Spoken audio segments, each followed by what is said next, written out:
అందరికీ నమస్కారం. Welcome to Surya's view YouTube channel. Comparison, పోలిక.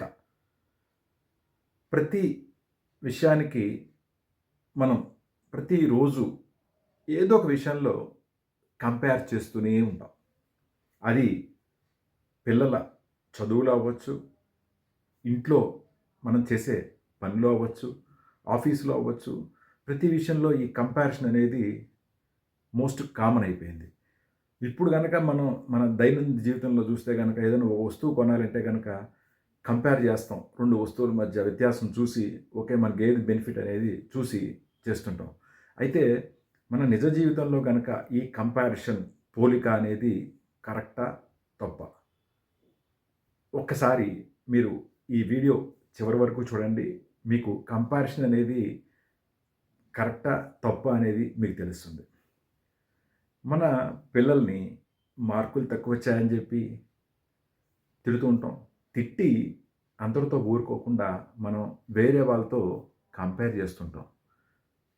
ఆ అమ్మాయికి చూడు ఎన్ని మార్కులొచ్చాయో, ఆ అబ్బాయికి చూడు అతనికి ఎన్ని మార్కులొచ్చాయో అని చెప్పి కంపేర్ చేస్తూ ఉంటాం.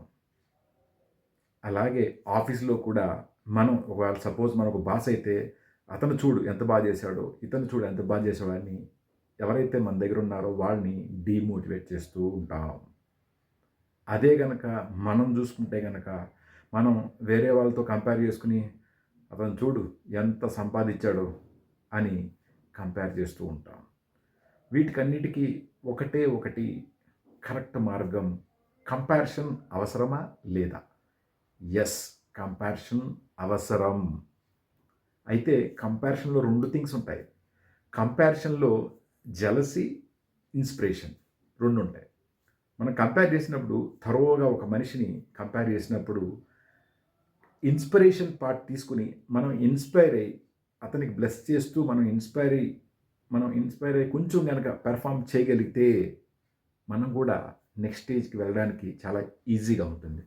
అంతేకాకుండా మీరు ఇన్స్పిరేషన్ పక్కకు పెట్టేసి ఓన్లీ జెలసీ పార్ట్ గనుక తీసుకున్నారనుకోండి, మీరు ఇప్పుడున్న ప్రస్తుత స్థానం కన్నా కూడా తక్కువ స్థానానికి వెళ్ళే అవకాశం చాలా మెండుగా ఉంటాయి. సో, కంపారిజన్ చేసేటప్పుడు వెరీ క్లియర్‌గా ఇన్స్పిరేషన్, జెలసీ చాలా థిన్ లేయర్ ఉంటుంది. ఇది మనం బ్రేక్ చేయగలిగితేనే కంపారిజన్ చేయాలి. అదర్‌వైజ్ కంపారిజన్ అనేది చేయకూడదు.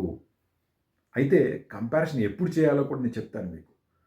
కంపారిజన్ ఎప్పుడు చేయాలంటే, నేను ఒక 5 సంవత్సరాల క్రితం ఎట్లా ఉన్నా, సంవత్సరం క్రితం ఎట్లా ఉన్నా, ఒక 1 మంత్ బ్యాక్ ఎట్లా ఉన్నా, నిన్న ఎలా ఉన్నా, నిన్న నేనుని ఈరోజు నేనుతో గనక కంపేర్ చేసుకోగలిగితే, yes, whether I'm going in right path or not అనేది అలా నువ్వుగా కంపేర్ చేసుకొని ముందుకెళ్ళగలిగితే గనక సక్సెస్ నీ వెంట వస్తుంది.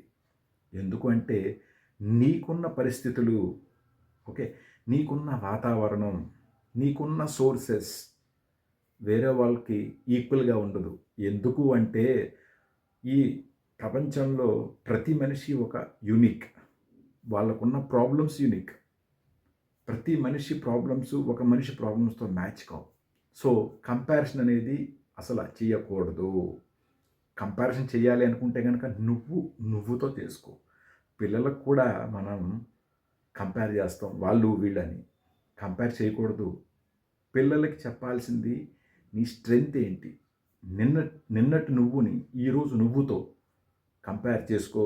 నువ్వే తెలుసుకో ఎక్కడ గ్యాప్స్ ఉన్నాయో ఆ గ్యాప్స్‌ని ఫిక్స్ చేసుకొని ప్రోగ్రెస్ చేస్తే కనుక you will be the best అని పిల్లలకి ప్రోత్సాహం ఇవ్వాలి. అలాగే ఆఫీస్‌లో కూడా వాళ్ళ గ్యాప్స్‌ని ఐడెంటిఫై చేసి మనం గనక వాళ్ళకి పుష్ చేయగలిగితే గనక కంపారిజన్ బయటికెళ్ళిపోతుంది. సో, నేను మీకు ఫైనల్‌గా చెప్పేదేంటంటే, comparison important. Not with others. Comparison with you yesterday and today. And if suppose comparison గనక బయట వాళ్ళతో మీరు ఎప్పుడైనా చేద్దాము అనుకుంటే గనక ఇన్స్పైర్ అవ్వడానికి, నాట్ ఫర్ జెలసీ. ఇన్స్పైర్ అయ్యి మనం గనక వాళ్ళు నేర్చుకున్న, వాళ్ళు ఎలా నెక్స్ట్ లెవెల్‌కి వెళ్ళారు అని ఇన్స్పైర్ చేసే వాళ్ళ యొక్క పాజిటివ్ తీసుకుని మనం గనక స్టెప్స్ వేస్తే గనక మనము వాళ్ళలాగా ఉన్నత స్థానానికి వెళ్ళగలుగుతాం. ఈ కంపారిషన్ అనే టాపిక్ మీకు నచ్చినట్లుగా భావిస్తాను. ఈ రోజు నుంచైనా సరే కంపారిజన్ ఎక్కడ చేయాలి, ఎలా చేయాలి, ఎటువంటి కండిషన్‌లో కంపారిజన్ చేయాలి అనేది మీకు నచ్చినట్లుగా నేను భావిస్తాను. మీ పిల్లలని, మీ ఆఫీసులో స్టాఫ్‌ని, అట్లాగే సొసైటీలో ఇన్‌స్పైరింగ్ లీడర్స్‌ని ఎట్లా కంపేర్ చేసుకోవాలో మీకు తెలిసినట్టుగా నేను భావిస్తాను. Thank you so much. Survey జనా సుఖినో భవంతు.